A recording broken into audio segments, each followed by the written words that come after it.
요한복음 20장 24절에서 29절 말씀, 저와 여러분이 한 절씩 교독하시겠습니다. 제가 먼저 24절부터 읽고 마지막 절은 다 같이 읽겠습니다. 12 제자 중에 하나로서 디두모라 불리는 도마는 예수께서 오셨을 때에 함께 있지 아니한지라.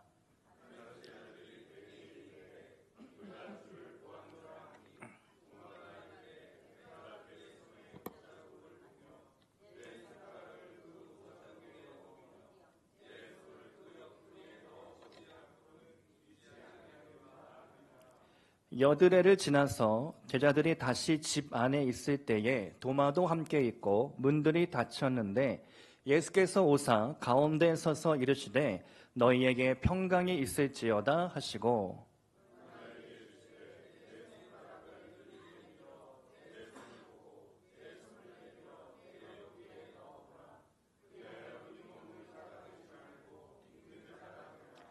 도마가 대답하여 이르되 나의 주님이시요 나의 하나님이시니이다.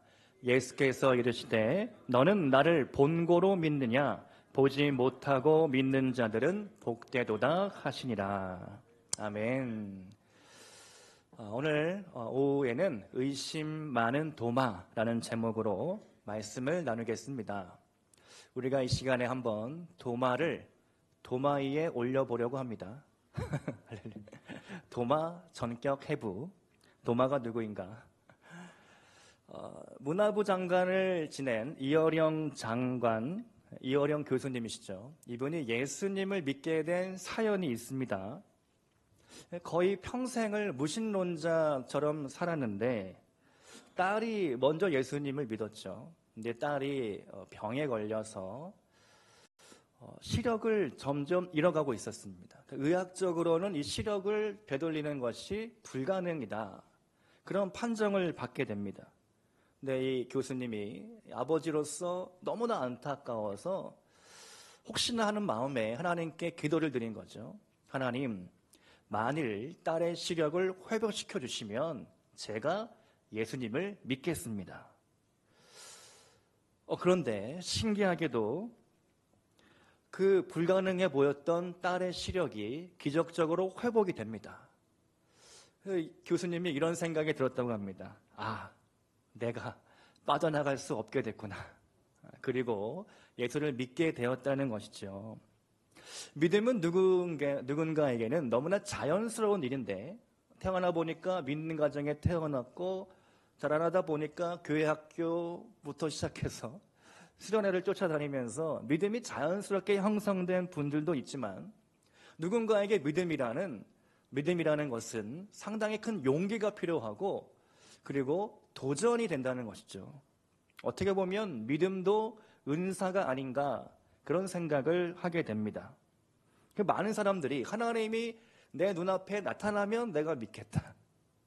주로 똑똑한 분들일수록 학력이 높을수록 예수 믿기가 어렵다라고 합니다. 그만큼 아는 게 많고 경험한 게 많기 때문에 본인들의 이성으로는, 합리적인 이성으로는 예수님이 살아계신 것, 예수님이 부활하신 것 믿기가 너무 어려운 것이죠. 도마는 그러한 의심 많은 현대인의 대표라고 볼 수 있겠습니다. 그림을 하나 보여주려고 하는데요. 17세기 카라바조라는 화가가 그린 도마의 의심이라는 제목의 그림입니다. 그림을 한번 보시면요. 누가 누군지 알아보시겠습니까? 갑자기. 네.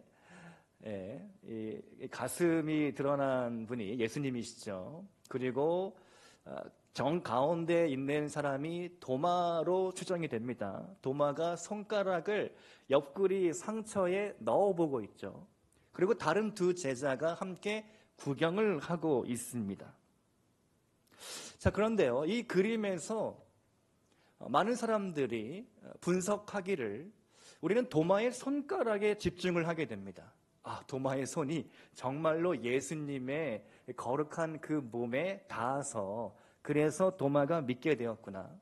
그런데 또 다른 손이 하나 더 등장을 하는데 구도상 거의 정 가운데에 도마의 머리가 있고 도마의 머리 바로 앞에 또 다른 손이 있는데 그 손이 바로 예수님의 왼손이다라는 겁니다. 예수님의 왼손이 도마의 의심하는 손목을 이렇게 덮고 있죠. 보이십니까? 자, 여기서 예수님의 따스한 그 사랑을 우리는 그림 가운데 만나게 되는 것이죠. 의심해라. 만져봐라. 넣어봐라. 그리고 제발 믿는 자가 되면 좋겠다.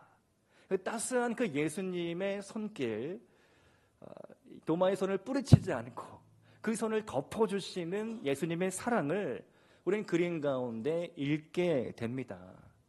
그게 바로 주님의 마음이신 거죠. 의심해도 괜찮다.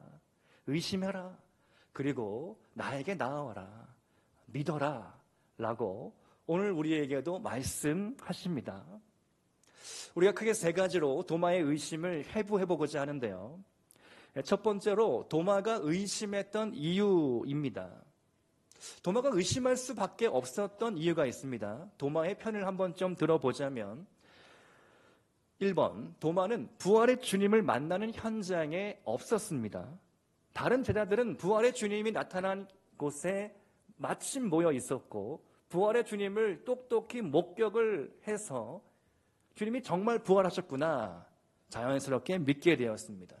그런데 어떤 일인지 도마가 현장에 없었죠. 죄송하게도 어떤 분들은 꼭 은혜 받는 자리를 피해 다니는 분들이 있습니다. 부흥회고 집회고 뭔가 잔치를 여는데 꼭 이렇게 빠지시는 분들이 안타깝게 있더라는 것이죠. 여기 계신 분들은 은혜 받는 자리, 집회의 자리, 그런 자리에 꼭 빠짐없이 참여하시기를 축복드립니다. 예수님이 계실 때, 예수님이 오실 때 은혜가 있는 그 자리에 우리가 사모하며 나아가기를 힘써야 하겠죠. 도마는 약간 그렇게 늘 좀 빠지는 그런 부류였다는 것이죠. 2번, 도마는 하나님의 말씀보다 자신의 이성을 더 믿었습니다. 도마는 12제자 중에 한 명이죠. 예수님과 함께 3년 이상을 동고동락한 인물입니다. 예수님이 말씀하신 십자가 부활 사건을 귀에 못이 박히도록 들었습니다. 들었는데 그냥 듣고 흘려버린 거죠. 자신의 머리로 이성으로 판단한 결과 예수님은 절대로 십자가에 달려 죽지 않으실 것이다. 부활도 믿지 않았습니다. 자신의 이성과 자신의 생각을 앞세웠기 때문에 도마는 의심이 많은 제자가 될 수밖에 없었습니다. 3번, 도마는 결정적으로 다른 제자들의 증언을 믿지 않았습니다. 도마가 직접 주님을 만나지 못할 수 있었습니다. 그러나 다른 제자들의 증언은 믿어야죠. 3년이나 같이 다닌 친구들 아닙니까? 근데 그런 친구들의 증언도 도마는 믿지 못합니다. 우리 주변에 도마같이 의심하는 친구들이 많이 있죠. 내가 이렇게 된 것, 내가 이렇게 변화받은 것, 내가 이렇게 이만큼 그래도 하나님의 복을 받은 것 하나님 때문이다. 이렇게 간증을 하는데도 어떤 친구들은 믿지 못합니다. 그거 아니야. 우연히 너가 잘 된 거지. 우연히 너의 인생이 변화받은 거지. 우연히 너의 자녀들이 잘 된 것이지. 이렇게 의심하는 친구들, 도마 같은 친구들이 우리 주변에는 꼭 있더라라는 것이죠. 자, 그러면 어떻게 오늘 예수님이 이 의심 많은 도마를 찾아오셨을까요? 두 번째, 의심 많은 도마를 찾아오시는 예수님을 우리가 만나게 됩니다. 성경의 스토리는 항상 똑같은 패턴이 있습니다. 인간은 결코 하나님을 만날 수가 없습니다. 인간 스스로는 하나님께 나아갈 수가 없는 것이죠. CCC, 한국대학생선교회가 개발한 사형리의 세 번째, 죄인된 인간은 예수 그리스도의 십자가를 통해서만 하나님 아버지께 나아갈 수 있습니다. 인간은 자신의 죄의 문제를 스스로 해결할 수가 없는 것이죠. 예수님을 만나야 예수님의 십자가 다리를 통해서만 하나님 아버지께 나아갈 수가 있습니다. 그래서 언제나 성경의 스토리는 똑같습니다. 하나님이 찾아와 주시죠. 하나님이 노아를 구원해 주십니다. 노아를 의롭다라고 말씀하시고 노아의 일가족을 통하여 홍수 가운데 방주를 통해 구원해 주십니다. 하나님이 아브라함을 찾아와 주십니다. 아브라함은 75세의 노인인데 갈대아 우르에서 학자들에 따르면 우르는 우상의 도시죠. 우상을 만드는 사람이었는데 그를 하나님이 콕 집어서 핀셋으로 부르시죠. 그리고 그를 갈대아 우르 우상의 땅에서 꺼내어 약속의 땅 가나안 땅으로 옮겨 주십니다. 그래서 아브라함이 순종했더니 믿음의 조상이 된 것이죠. 하나님은 언제나 똑같은 방법으로 오늘날 우리 한 명 한 명을 부르시고 그리고 초청하십니다. 그 부름에 응답하는 사람이 있는가 하면 거절하는 사람도 있다라는 것이죠. 저는 한번 좀 상상해 봅니다. 하나님이 이 땅을, 이 지구를 보시면서 누구를 아브라함과 같이 삼을까? 오늘도 누군가를 찾고 계신 것이죠. 내가 김기철 너를 부를까? 아니면 또 다른 누군가를 부를까? 이렇게 하나님은 눈에 불을 켜고 하나님을 찾는 사람, 하나님을 기쁘시게 할 사람, 하나님을 예배할 사람, 하나님께 전심으로 구하며 기도할 사람을 지금도 찾고 계신 것이죠. 그리고 그러한 준비된 인물이 나타났을 때 하나님이 기름 부으시고 그를 왕과 같이 선지자와 같이 예언자와 같이 그를 쓰시는 것이죠. 세계의 역사를 움직이는 인물들은 하나님께 쓰임받는 인물들인 줄로 믿습니다. 내가 그분을 거절할지라도 때로 하나님은 나를 추적하시죠. 오늘 도마의 경우가 그렇습니다. 도마는 어떻게 보면 예수님을 좀 피해 다녔죠. 그런데 예수님이 다시 도마를 찾아와 주십니다. 그리고 그를 받아주시고 용납해 주십니다. 세상은요, 한번 어느 모임에 안 나가고 권위자의 눈밖에 나면, 사장님 눈밖에 나면 그 직원 끝입니다. 그런데 하나님은 아니시죠. 한번 눈밖에 나더라도, 한번 엇나갈지라도 하나님은 끝까지 그를 찾아와 주시고 용서해 주시고 품어주시는 분이 또 우리 하나님이십니다. 그 하나님을 우리가 도마와 같이 만나야 하겠습니다. 사도 바울이 이런 고백을 드리죠. 로마서 8장 38절 39절 말씀인데요. 내가 확신하노니 사망이나 생명이나 천사들이나 권세자들이나 현재일이나 장래일이나 능력이나 높음이나 깊음이나 다른 어떤 피조물이라도 우리를 우리 주 그리스도 예수 안에 있는 하나님의 사랑에서 끊을 수 없으리라. 아멘. 하나님의 사랑은 한 번도 중단된 적이 없고 끊어진 적이 없으십니다. 그 사랑 가운데 비록 도마와 같이 때로 의심이 들고 회의감이 있을지라도 나아가시기를 축복합니다. 자, 그렇다면 도마가 어떻게 믿게 되었을까? 믿음의 3단계를 한번 살펴보려고 하는데요. 도마는 먼저 질문을 합니다. 질문하는 것이 매우 중요한데요. 여러분 마음속에 신앙적인 질문들이 꼭 있으실 겁니다. 목사님, 세상을 살다 보니까 왜 이런 일이 일어납니까?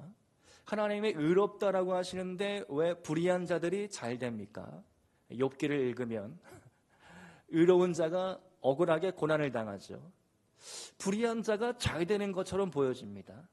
또 잠언, 전도서, 욥기, 시편을 읽어보면 의로운 자가 당하는 고난과 고통에 대하여 여러 말씀들로 우리에게 답을 주고 있습니다.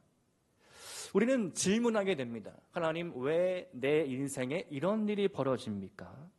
근데 그런 질문들로부터 신앙이 성장할 수 있는 거죠. 질문하지 않으면 아예 거기서 그냥 끝나는 겁니다. 포기하는 거죠. 단념합니다. 아, 내 인생 끝났구나. 오늘 오전 말씀처럼 엠마오로 가는 거죠. 집이나 가겠다. 나의 생업으로 돌아가겠다. 내가 무슨 제자냐? 무슨 선교냐? 무슨 복음 전파냐? 이렇게 끝나고 마는 것이죠. 그런데 엠마오로 가던 두 제자들, 그들도 서로 이야기하며 문의를 합니다. 그 낯선 사람이지만 그 예수님께 질문을 했던 것이죠. 이해가 안 됩니다. 어떻게 우리가 받들던 그 선지자가 십자가에서 고난당하고 죽어야 합니까? 그러다 예수님이 선지자가 고난을 당하고 영광을 받을 것이 구약에 쓰여져 있지 않느냐. 모세의 글과 선지자의 글로부터 시작하여 메시아가 고난당하는 것이 당연하다. 그리고 그가 사흘 만에 부활하셨다. 성경을 풀어줄 때 엠마오로 가는 두 제자의 마음이 뜨거워지게 된 것입니다. 질문하지 않았다면 이런 일은 벌어지지 않았던 것이죠. 그런가 하면 요한복음 14장에 예수님께서 내가 길이요 진리요 생명이니 나로 말미암지 않고는 아버지께로 올 자가 없느니라. 이 말씀은요, 사실 도마가 질문했기 때문에 나온 답변입니다. 어디로 가시는지 알아야 우리가 주님을 따를 수 있지 않겠습니까? 도마가 질문을 하니까 예수님이 이 말씀을 주신 것이죠. 내가 길이다. 나를 따라와라. 내가 진리다. 거짓이 아니라 세상의 거짓과 속임수가 아니라 내 안에 생명과 진리의 길을 따라와라. 도마에게 알려주신 것이죠. 질문이 있었으니 답변이 나온 것입니다.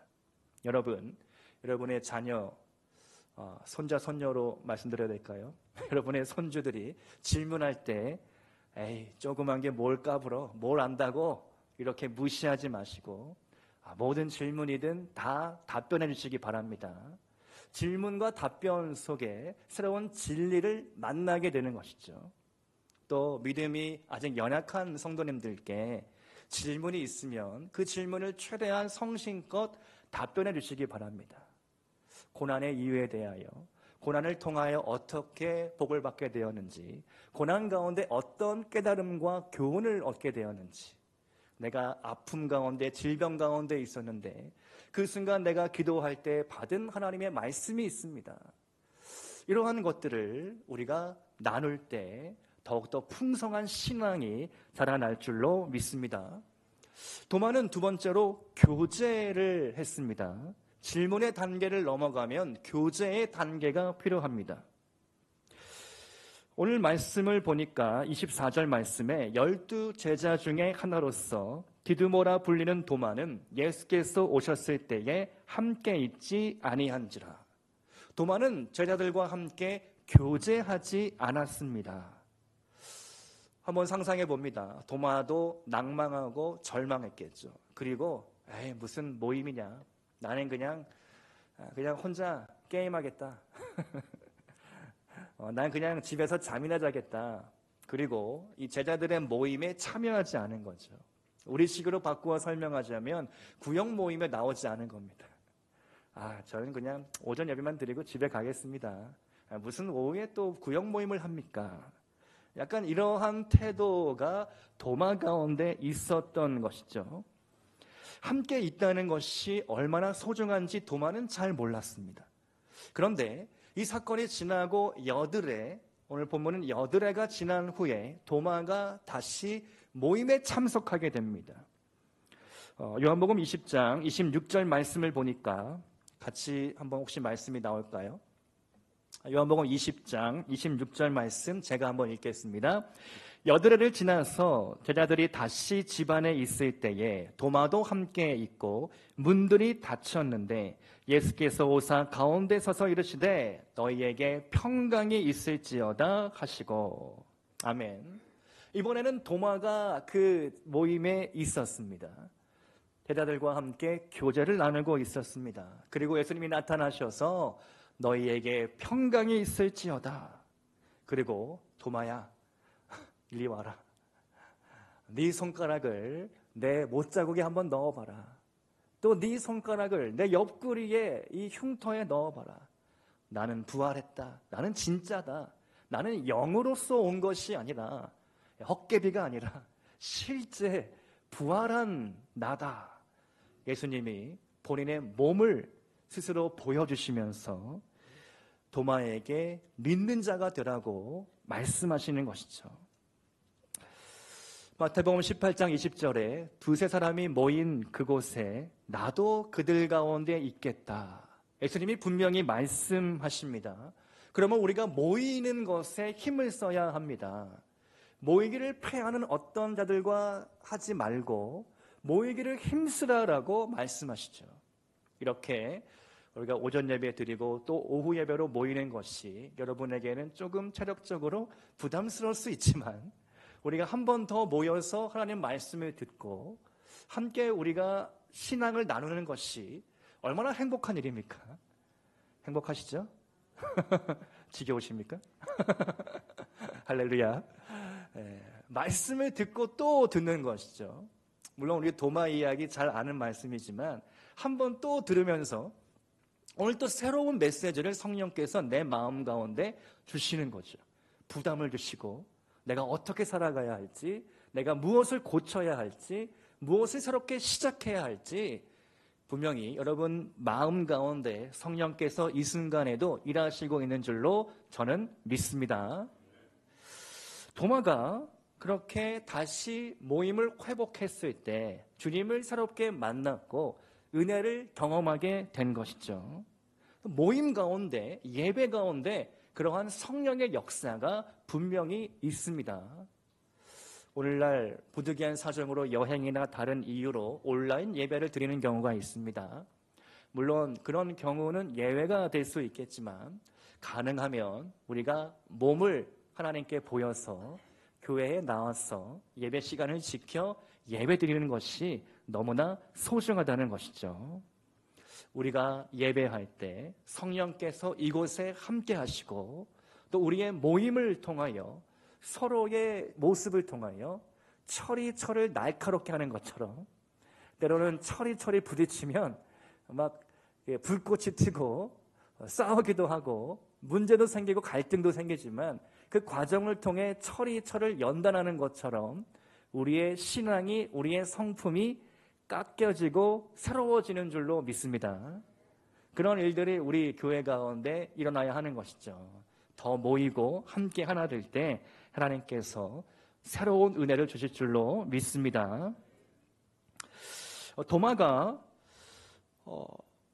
처음에 모이지 않은 이유는 낙심했기 때문이고 두 번째 다시 모였던 이유는 무언가 그 마음 가운데 변화가 일어났기 때문이죠. 저는 새벽마다 기도하고 있는 것은요, 여러분도 아시겠지만 교회에 나오시다가 못 나오시는 분들이 몇몇 분들이 계십니다. 그런 분들을 위하여 제가 새벽마다 품고 기도하고 있습니다. 여러 가지 상황과 환경 때문에 또 어려움 때문에 보이지 않는 우리 구역 식구들이 있습니다. 그 분들을 우리가 포기하지 말아야 하겠죠. 다시 모임이 회복될 수 있도록, 다시 구역에 올라올 수 있도록 우리가 포기하지 않고 끝까지 기도하면 하나님이 들어주십니다. 세 번째로 교제의 단계를 지나서 보는 것보다 보이지 않는 것을 보아야 합니다. 우리는 보이는 것이 전부인 시대를 살아가고 있습니다. 도마도 보는 것이 전부다 이렇게 믿었던 사람이죠. 그래서 예수님을 보지 못했기 때문에 믿지 못합니다. 보면 믿겠다. 예수님이 오늘 말씀하시는 것, 너는 보는 거로 믿느냐? 보지 못하고 믿는 자들이 복되도다. 히브리서 11장 1절 이렇게 말씀하고 있죠. 믿음은 바라는 것들의 실상이요 보이지 않는 것들의 증거니. 고린도후서 5장 7절 말씀에서도 우리가 믿음으로 행하고 보는 것으로 행하지 아니함이로다. 아멘. 여러분, 보이지 않는 것을 보는 것처럼 믿는 믿음을 달라. 이것이 우리의 기도 제목이 되어야 하겠습니다. 부활의 주님을 믿고 나아가는 것은 사실 이 마지막 시대에 너무 힘든 일이죠. 눈으로 볼 때 변화가 없고 뭔가 달라지는 게 없고 그럴 때 과연 주님이 살아계신가? 그 부활의 주님이 나와 함께 하신가? 우리는 도마처럼 의심이 밀려올 때가 있습니다. 그 마음을 바꾸셔서 오전에 말씀드린 것처럼 우리가 어떤 결핍의 문제가 다가올 때 터널 비전과 같이 시야 협착증이 오는 거죠. 깜깜한 곳에 내가 들어갑니다. 그러면 출구에 그 작은 빛만 보이는 것이죠. 그리고 그 하나에만 집착을 하게 됩니다. 그러면 다른 사람 말 들어오지도 않고 이 차선을 변경하지 못하는 초보 운전자처럼 그냥 앞만 보고 그냥 달려가는 겁니다. 그때 많은 문제들이 생길 수 있는 것이죠. 하나님이 우리에게 주시는 믿음으로 보이지 않을지라도, 지금은 불분명할지라도, 안개가 끼어서 뿌연 것처럼 보일지라도 그 주님을 향하여 나아갈 수 있기를 축복합니다. 보이지 않는 믿음으로 승리할 수 있기를 축복드립니다. 오늘 말씀의 결론입니다. 도마는 과연 어떻게 되었을까? 도마의 최후. 예수님의 부활을 목격한 후 도마는 끝까지 기도했습니다. 오순절 마가 다락방에 올라가 기도합니다. 성령을 받았습니다. 그리고 도마는 선교지로 떠나갑니다. 교회의 전승에 따르면 도마는 페르시아를 거쳐 마침내 인도라는 땅에 도착합니다. 인도에서 그가 복음을 전하며 열심히 사역을 하고 그곳에서 묻히게 되죠. 인도에 가면 인도의 기독교의 가장 유명한 인물 2명, 이 한 명은 윌리엄 캐리, 한 명은 도마라고 합니다. 인도의 마드라스, 지금의 챈나이라는 도시에 가면 인도의 무덤이 있고 도마의 무덤이 있고, 제가 눈으로 확인한 건 아니지만 도마의 손가락으로 추정되는 손가락이 이렇게 담겨져 있다고 합니다. 보관되어 있다고 합니다. 신기한 일이죠. 근데 그 인도의 도마 기념 교회에 이런 말이 쓰여져 있는데, 주를 예배하나이다. 이 말이 거기에 쓰여져 있는 사연이 있다고 합니다. 도마가 인도에서 열심히 복음을 전하다 적대적인 원주민을 만나는데 그 원주민에 의해 창에 찔려 피를 흘리며 순교당했다는 것이죠. 그런데 죽어가는 그 순간에 도마의 마지막 고백, 내가 주님을 예배합니다. 이 믿음의 고백이었다는 것이죠.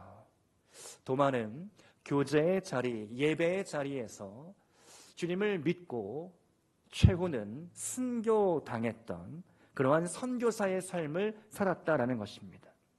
오늘 도마가 남긴 이 아름다운 신앙의 유산을 우리도 따라하기를 원합니다. 도마처럼 때로 우리가 의심할 수 있고 질문할 수 있지만 그 단계를 지나 하나님께 복을 받고 하나님께 복음으로 쓰임받는 선한 주님의 도구가 될 수 있기를 주님의 이름으로 축원드립니다. 함께 기도하시겠습니다.